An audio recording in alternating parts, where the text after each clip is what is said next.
قوت او طاقت ورلا د سلورو زرو پهلوانانو طاقت یوازې زمونږ پیغمبر علیه السلام کې وو. عربو کې یو پهلوانو او چې چا به اوښ حلال کړ سرمن په ځمکه پرته و نو ده به پې خپه کېښوده زما د خپې لاندې دا سرمن خو دې څوک ازاده کړي. نو لسو کسانو به هغه سرمن یو خوا بل خوا راښکله او د ده د قدم لاندې سرمن به چا ازاده نه کړې شوه. سرمن به ټوټې ټوټې شو خو د ده د قدم لاندې سرمن چا ازادولی نه شوله. دغه پهلوان راغی او پیغمبر علیه السلام ته وی ماله په کبډي راشه، که ما را اوپرزولی نو د پیغمبر نوم بنالی چې زه پیغمبر یم، او که زه دې را اوپرزولم زه په تا ایمان راوړم.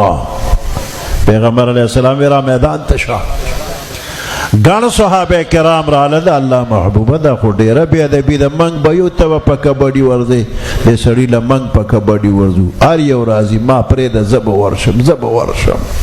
پیغمبر علیه السلام ورته فرمایي یا هلکو چیلنج یې تاسو له نه دی درکړی ما له یې راکړی دی، او یا هلکو ایمان به په تاسو راوړي که په ما؟ وایي په تا. چې ایمان په ما راوړي خو چیلنج یې ما له راکړی ما له دې راشي.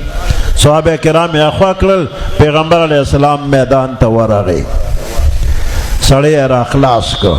چې ترې را پاڅېده نو سړی پاڅېده، وایي خپه مې ښویېدلې وه ته یو ځلې بیا راشه.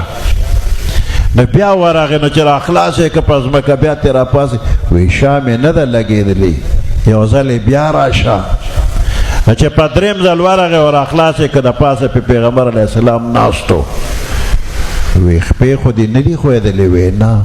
شا دې لګېدلې ده؟ وی او. وی ښځه پاسه پاسېده نو صاحب کلمه وویله مسلمان شو. دا د نوم دی رکانه. مولانا فضل ربی معدن صاحب اشعارو کې به ویل، وی یو مشرک پهلوان وی نبی سلطان تا ځان به نیسې نن زما طاقت او توان تا، که مې پړ کړلې دا خپل دین به پرېږدې ته، او که دې پړ کړه مقدم غاړه به ایمان ته.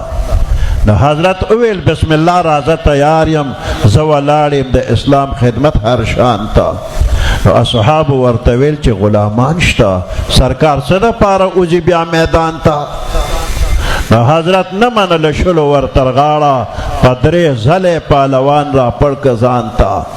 نو پهلوان زر کلمه ووی معدنه او سر یې ټیټ که د کونینو پهلوان ته. طاقت هم الله پاک ډېر زیات ورکړی و.